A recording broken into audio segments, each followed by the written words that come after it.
ఒక ఎడిటింగ్ ప్యాసేజ్ని మనం చేయాలి అన్నప్పుడు మొట్టమొదటిగా బేసిక్గా తెలుసుకోవాల్సింది ఏంటంటే రూల్స్ ఉండాలి. ప్యాసేజ్ని మనం చదువుతాము, చదివినటువంటి ప్యాసేజ్లో ఏమేమి చేంజెస్ అడుగుతారు. నాకు ఇచ్చినటువంటి ప్యాసేజ్లో 4-5 అండర్లైన్ చేస్తారు నాన్న. అండర్లైన్ చేసిన వర్డ్స్ ఏదైతే ఉంటాయో వాటిలో మనకున్న ఇక్కడ చూడండి, ఈ బోర్డు మీద పెట్టిన వాటిలో ఏదో 4 ఇస్తాడు. అంటే మనం చేంజ్ చేయాల్సింది ఏంటి, ఎడిటింగ్ ప్యాసేజ్ కిందకు వచ్చేటువంటి రూల్స్ ఏంటి. So first you should learn the rules of the editing passage.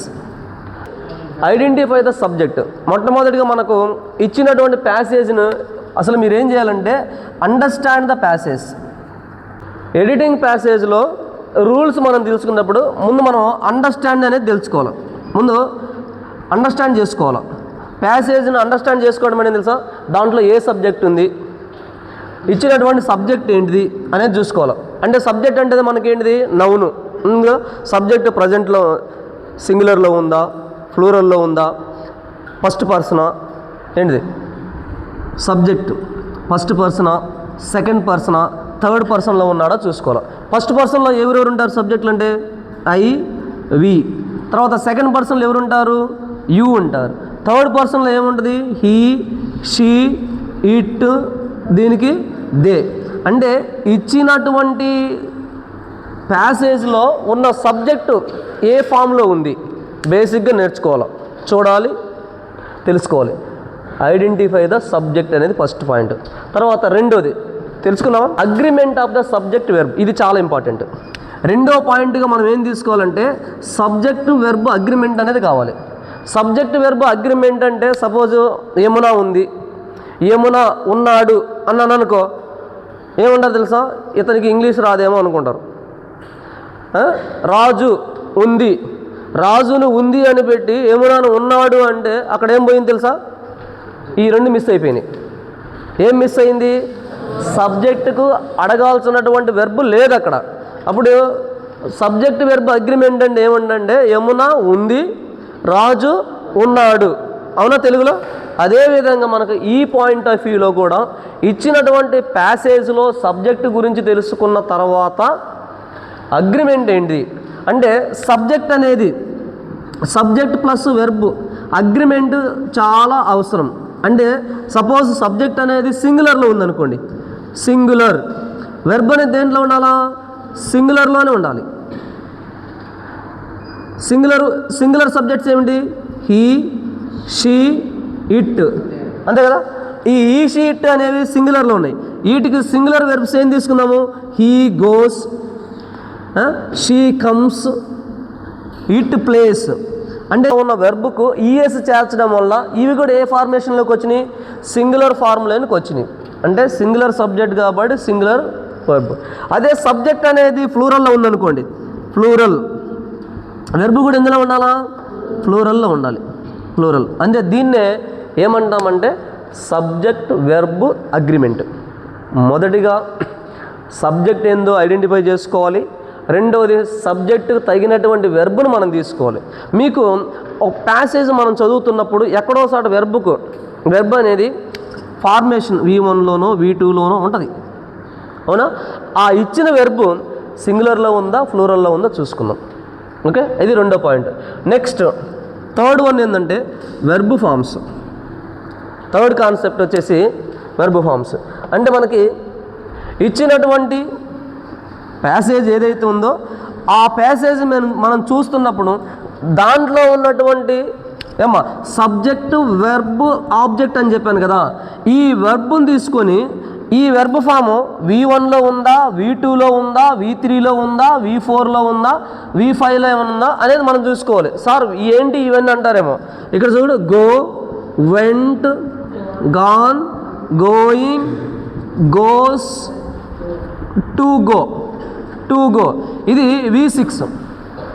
V1 దగ్గర మొదలు పెట్టుకుంటే V6 వరకు వచ్చేటువంటి వెర్బ్ ఫామ్స్ అన్నీ కూడా ఆ ప్యాసేజ్లో ఏ వెర్బ్ ఫామ్ ఉందో చూసుకోవాలి. ఎందుకు, ఒక వెర్బ్ను బేస్ చేసుకొని ఇంకొక వెర్బ్ను అడుగుతాడు. సెంటెన్స్లో ఉన్నటువంటి వెర్బ్ ప్రజెంట్ టెన్స్లో ఉంటే ఇంకో చోట అండర్లైన్ చేసిన వెర్బ్ కూడా ఎందులో ఉండాలా, ప్రజెంట్ టెన్స్లోనే ఉండాలి. అండర్లైన్ చేసిన verb past form of the verb ఉందనుకోండి, మిగతా వెర్బ్ కూడా దేంట్లో తెచ్చుకోవాలా? ఇక్కడికే తెచ్చుకోవాలి. ఆ పాయింట్ ఆఫ్ వ్యూలో వెర్బ్ ఫామ్స్ మనకు తెలుసుకోవాలి.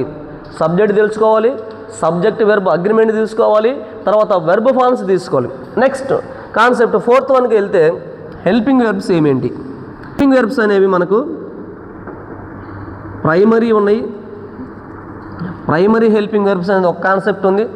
రెండోది మోడల్ వెర్బ్స్ ఉన్నాయి. అంటే మీరు అనొచ్చు, ఇక్కడ చూడండి, ప్రైమరీ వెర్బ్స్ అంటే ఏంటిది? Be forms, is, am, are. ఇవి తీసుకున్నాం అనుకోండి, వీటి పక్కన ఏమొచ్చింది? V4 ఫామ్ వస్తుంది.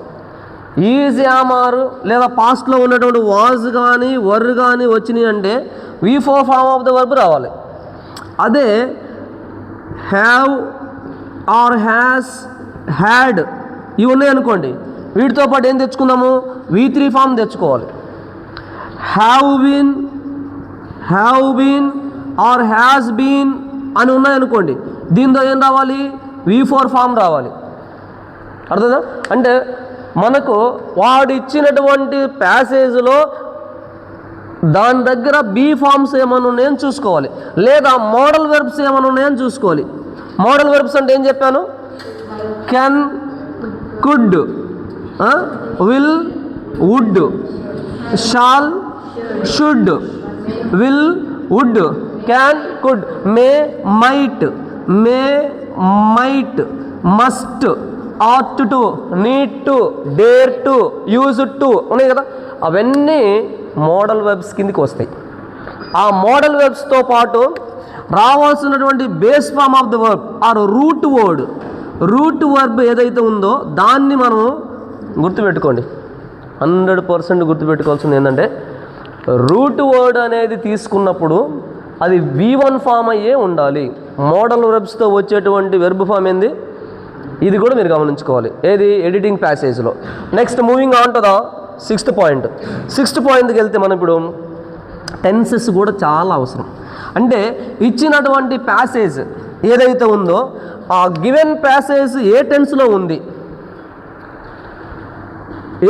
ఉంది, అది ప్రజెంట్ గురించి చెప్తుందా, పాస్ట్ గురించి చెప్తుందా, లేదంటే ఫ్యూచర్ గురించి చెప్తుందా చూసుకోవాలి.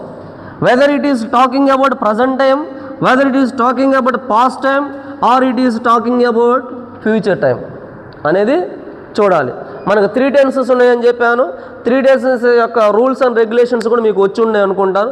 రాకపోతే మరలా ఒకసారి చెప్పుకుందాం, ఇబ్బంది లేదు. నెక్స్ట్ ఇచ్చినటువంటి ప్యాసేజ్ కొన్ని సందర్భాల్లో ఏ వాయిస్లో ఉందో కూడా చూసుకోవాలి. చూడండి, నేను చెప్తున్న రూల్స్ అన్నీ కూడా దేనికంటే ఒక ఎడిటింగ్ ప్యాసేజ్లో ఏదైనా అడగవచ్చు. ఇక్కడ ఇచ్చిన వీటిల్లో ఏ 4 వస్తాయి.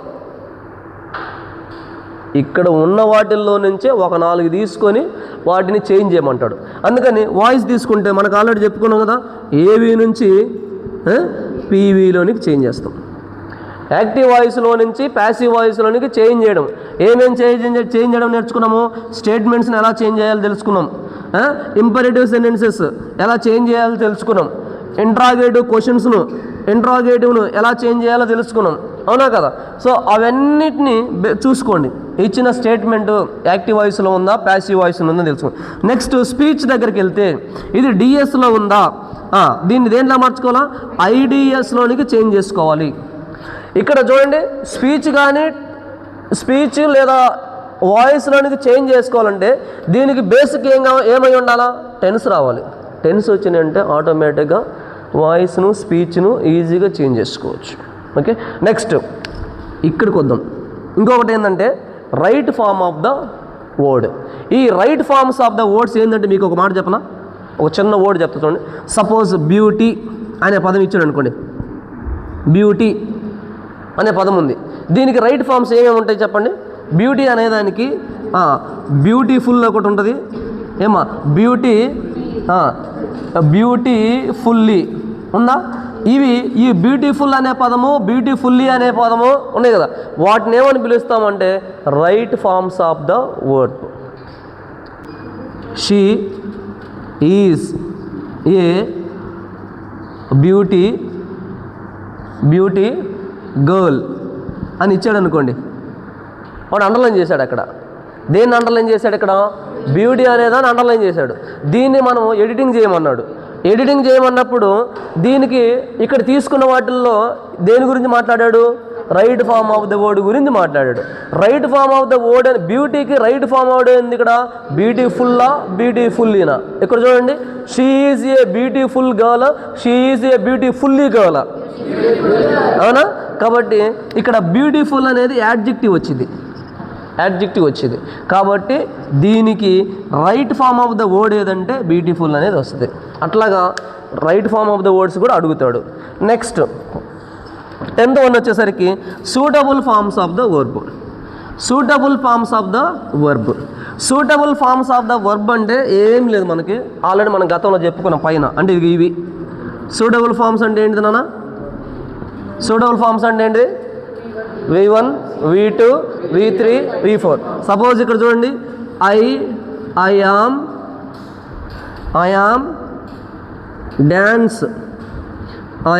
డాన్స్ నౌ అన్నారు అనుకోండి. ఇక్కడ suitable form of the word dancing, danced to dance. దీనికి ఏమొస్తుంది? ఇక్కడ వచ్చే మనకు సూటబుల్ ఫామ్ ఏంటి తెలుసా? డాన్సింగ్ వచ్చింది. డాన్సింగ్ అనేది ఎందుకు వచ్చింది తెలుసా? ఇక్కడ బీ ఫామ్ ఉంది. ఇది ఎందులో ఉంది తెలుసా? కంటిన్యూస్ టెన్స్లో ఉంది, ప్రజెంట్ కంటిన్యూస్లో ఉంది. కాబట్టి దానికి డాన్సింగ్ అనేది వచ్చింది. డాన్స్డ్ అనేది ఎప్పుడు వచ్చింది? ఇక్కడ హ్యావ్ ఉంటే. టు డాన్స్ అనేది ఎప్పుడు వచ్చింది? టు ఇన్ఫినిటివ్ ఉంటే. అది కాబట్టి suitable forms. Next one Roman number 11. ఈ రోమన్ నెంబర్ ఏందమ్మా? ఆర్టికల్స్ చూద్దాం. మీకటికి వెళ్ళినా కానీ one of the topic which is asked for 3 marks is articles అనేది 3 మార్క్స్ అక్కడ అడుగుతాడు. ఇక్కడ మీకున్న 2 మార్క్స్, అక్కడ 3 మార్క్స్. డిఎస్సిలో అడుగుతాడు, టెట్లో అడుగుతాడు. అంటే గవర్నమెంట్ ఎగ్జామ్లో ప్రతి ఇంగ్లీషు అనేది ఒక సబ్జెక్ట్ ఉందంటే ఇక్కడ నుంచి ఒకటి వచ్చింది. కాబట్టి ఆర్టికల్స్ మనకి 4 రకాలుగా చెప్పాను నేను. ఏం చెప్పాను? ఒకటి ఏ ఎప్పుడు వాడుకోవాలి, రెండవది యాన్ ఎప్పుడు వాడుకోవాలి, తర్వాత ద ఎప్పుడు వాడుకోవాలి, తర్వాత నో ఆర్టికల్ ఏ అనే ఆర్టికల్ ఎప్పుడు వాడుకున్నాము? కాన్సోనెంట్స్కి వాడతాము. యాన్ అనే ఆర్టికల్ ఎప్పుడు వాడుకున్నాము? ఓవెల్స్కి వాడదాం. దా అనే ఆర్టికల్ ఎప్పుడు వాడదాము చెప్పండి? పర్టికులర్ థింగ్స్కి. Particular person, particular place, particular thing. Particular person, place, థింగ్స్కి దా వచ్చింది. నో ఆర్టికల్ అనేది ఎప్పుడు వచ్చిందంటే వాటి కొన్ని ఉన్నాయి. అవి ఏంటంటే మెటీరియల్ నౌన్స్ అని, ప్రాపర్ నౌన్స్, నేమ్స్. ఇప్పుడు సపోజు యమున, గంగా అనే పేర్లు వచ్చినాయి అనుకోండి. రాజా, రాణి, సీత, అశోకు, గజపతి, అలెక్స్, ఇలాంటి నేమ్స్ ఏదన్నా వస్తే నో ఆర్టికల్ వచ్చింది. ఎందుకంటే ప్రాపర్ నౌన్స్కి ముందు రాకూడదు. రెండవది మెటీరియల్ నౌన్స్కి ముందు రాకూడదు. మూడవది వచ్చేసి అబ్స్ట్రాక్ట్ నౌన్స్కి ముందు రాకూడదు. తర్వాత proper nouns, collective nouns, comms, abstract nouns. అంటే మరి ఇక్కడ మనం చూడాల్సింది ఏంటంటే వాడు ఆర్టికల్స్ ఏమైనా అండర్లైన్ చేశాడో చూసుకోండి. అది నెక్స్ట్ ప్రిపోజిషన్. ఈ కాన్సెప్ట్ చాలా బిగ్ కాన్సెప్టే, కానీ ఒక సర్కిల్లో మీకు చెప్పుకున్నాను. ఏం చెప్పాను నాన్న?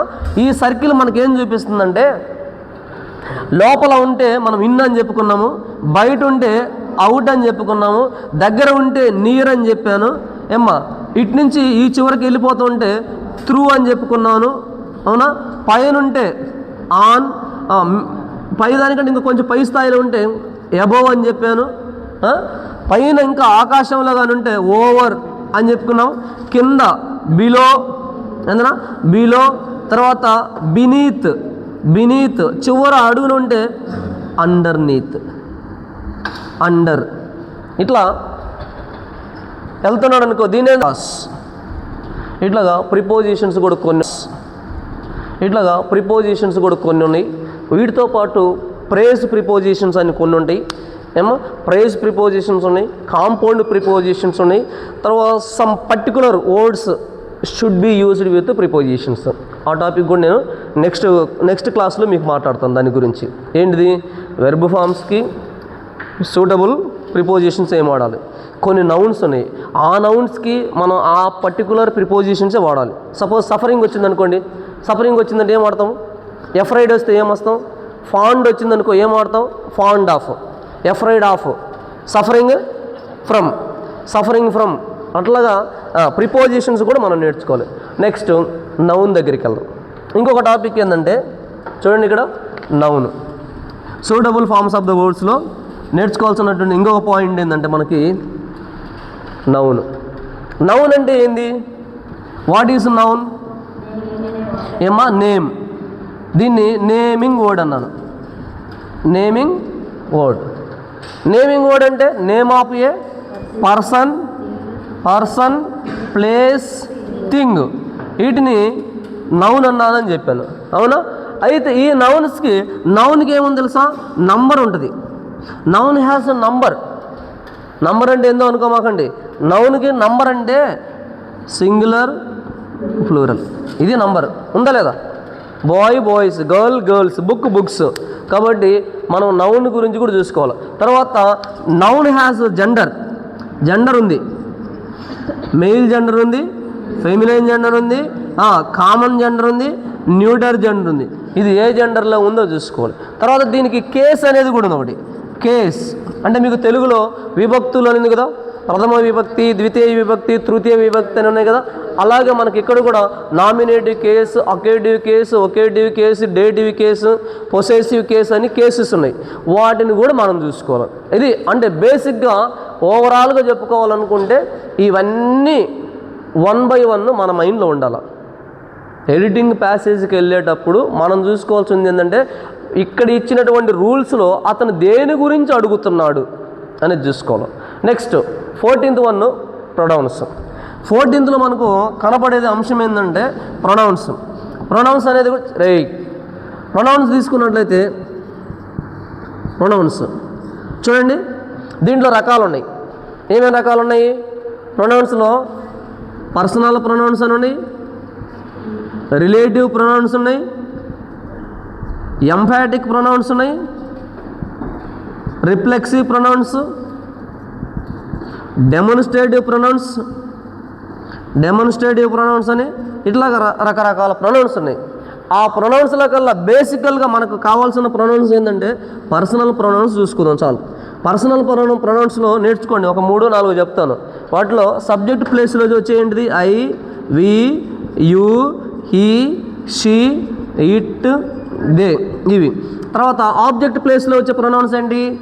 ఐ అనుకో మీ, వి అనుకో అస్, యు, హీకి హిమ్, షీకి హర్, ఇట్కు ఇట్టే, దేకి దెమ్. ఆబ్జెక్ట్ ప్లేస్లో దే పెట్టి దాన్ని అండర్లైన్ చేస్తాడు. ఆబ్జెక్ట్ ప్లేస్లో దే పెట్టి అండర్లైన్ చేసి ఎడిట్ ద ప్యాసేజ్ అంటాడు. దానికి దే వచ్చిన కాడ ఏం తెచ్చుకుందాము? దెమ్ తెచ్చుకోవాలి. సో దీనికి ఇంకోటి ఉంది, అది పొసెసివ్ ప్రొనౌన్స్. మీకు పొసెసివ్ ప్రొనౌన్ ఏం తెలుసా? మైన్. దీనికి ours, yours, his, hers, its, theirs, thems కాదు దెయిర్స్ వచ్చింది. తర్వాత పొసెసివ్ యాడ్జెక్టివ్స్ అని అంటారు వాటిని ఏ అంటే my, our, your, his, her, its, their. ఇక్కడ చూడండి దెయిర్స్ రావాలా. మీకు ఎగ్జామినేషన్ పాయింట్ ఆఫ్ అడిగే బిట్ కూడా ఇది వచ్చింది రేపు. వీటిని ఏమని పిలుస్తున్నానా? యాడ్జెక్టివ్స్ కూడా అంటారు. అంటే ఈ టేబుల్ ఒకసారి గుర్తుపెట్టుకోండి. ప్రొనౌన్స్ విషయానికి వస్తే ఆ టేబుల్ గుర్తుపెట్టుకోండి. లాస్ట్ బట్ నాట్ లీస్ట్, చివరిగా ఒకే ఒకటి ఉంది. అదేంటంటే ఇఫ్ క్లాజ్. నేను ఒక కోడ్ రూపం చెప్తాను, ఇంకా జీవితంలో మర్చిపోకూడదు. ఎలా చెప్తాను చూడండి. ఇక్కడ ఇఫ్ క్లాస్ని ఎలా గుర్తుపెట్టుకోవాలి? దీనికి ఒకవేళ మనకు రేపు ఎడిటింగ్ ప్యాసేజ్లు అడిగాడు అనుకోండి, దానికి ఏమేమి ఉంటాయంటే ముందు నేను రూల్ చెప్తా చూడండి. ఫస్ట్ ఏంటంటే టైప్ 1 అనుకోండి. టైప్ 1 ఏంటంటే సింపుల్ ప్రజెంట్. ఇది ఇఫ్ క్లాస్ అనుకోండి. దీనికి ఎదురుగా వచ్చేది ఏంటంటే మెయిన్ క్లాజ్. సింపుల్ ప్రజెంట్ టెన్స్లో ఏమొచ్చో తెలుసా? If you run fast, if you run fast అనేది ఏ టెన్స్లో ఉంది? ఇక్కడ సింపుల్ ప్రజెంట్ టెన్స్లో ఉంది. రన్ అనేది సింపుల్ ప్రజెంట్ టెన్స్ ఉంది. ఇక్కడ మెయిన్ క్లాస్ దేంట్లో ఉండాలంటే సింపుల్ ఫ్యూచర్లో ఉండాలి. గుర్తుపెట్టుకోండి. అంటే ఇఫ్ యూ రన్ ఫాస్ట్, నువ్వు వేగంగా పరిగెత్తితే you will catch the train. ఇది టైప్ 1. దీనికి టైప్ 2 ఉంది. షార్ట్ కట్ చెప్తా చూడండి. ఇక్కడ ఏమొచ్చి తెలుసా? Simple past. సింపుల్ పాస్ట్ అంటే ఏంటిది? V2 ఫామ్ వచ్చింది. ఇక్కడ V2 ఫామ్ వచ్చినప్పుడు ఇక్కడ విల్ క్యాచ్ అనేది సింపుల్ ఫ్యూచర్ అని చెప్పాను కదా, దీనికి వచ్చేసరికి వుడ్ ప్లస్ V1 అంతే, గుర్తుపెట్టుకోండి. ఇది టైప్ 2 అనుకోండి. టైప్ 3 తీసుకున్నాను అనుకోండి. టైప్ 3 అనేది ఏమొస్తుందంటే had plus V3. Had plus V3 అనేది ఏంటిది? పాస్ట్ పర్ఫెక్ట్లో ఉందనుకోండి. అప్పుడు ఇక్కడ మెయిన్ క్లాస్ దేంట్లో వస్తుందంటే వుడ్ హ్యావ్ ప్లస్ V3 వచ్చిందా? V1 వస్తే విల్ క్యాచ్, V1 వస్తే విల్ క్యాచ్, V2 వస్తే would plus V1, had plus V3 వస్తే would have plus V3. If clause వచ్చినప్పుడు ఎడిటింగ్ ప్యాసేజ్లో ఒకవేళ ఒక సెంటెన్స్లో మీకు ఎక్కడ ఇఫ్ తగిలిందనుకోండి, ఆ ఇఫ్లో టైప్ 1లో ఉందా, టైప్ 2లో ఉందా, టైప్ 3లో ఉందా చూసుకొని ఈ రూల్ అప్లై చేసుకోవాలండి. This is the information. నేను చెప్పిందంతా కూడా కేవలం ఇన్ఫర్మేషనే చెప్పాను. దీంట్లో మీకు ఒక 1 or 2 ఎగ్జాంపుల్స్ కానీ చెప్తే ఈజీగా అర్థమైపోతాయి. వాటిని మనం చెప్పుకుందాం తర్వాత. మొదటిగా ఏం తీసుకుందాం? సబ్జెక్ట్ని ఐడెంటిఫై చేయండి. రెండోది ఏం చేద్దాం చెప్పండి? Subject verb agreement. మూడవది వెర్బ్ ఫామ్స్ని తీసుకోవాలి. నాలుగవది హెల్పింగ్ వెర్బ్స్ని చూసుకోవాలి. ఐదవది మోడల్ వెర్బ్స్ ఏమున్నాయో చూడాలి. ఆరవది టెన్సెస్ చూసుకోవాలి. ఏడవది వాయిస్. ఎనిమిదవది speech. 9 right form of the verbs. 10th one suitable forms of the verb. 11th one articles.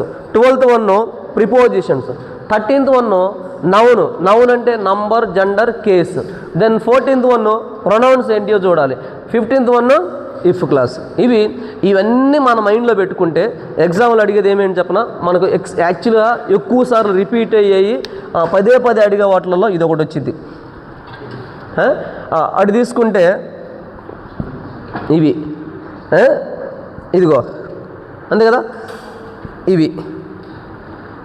నేను ఇక్కడ ఏవైతే టిక్కులు పెట్టానో వీటిల్లో ఎక్కువగా అడుగుతాడు. రేరుగా అడిగేది ఇదొకటి. ఇఫ్ క్లాస్ ఎప్పుడో ఒకసారి అడగొచ్చు, కానీ మిగతావన్నీ అడగడాన్ని నేను అన్నట్లా అడుగుతాడు. కానీ కంపల్సరీగా అడిగేది వెర్బ్ ఫామ్స్ని తీసుకోవడం, right forms of the words అడుగుతాడు, suitable forms of the verbs కూడా ఎక్కువ సార్లు అడుగుతాడు. కాబట్టి ఇది ఒక క్లాస్.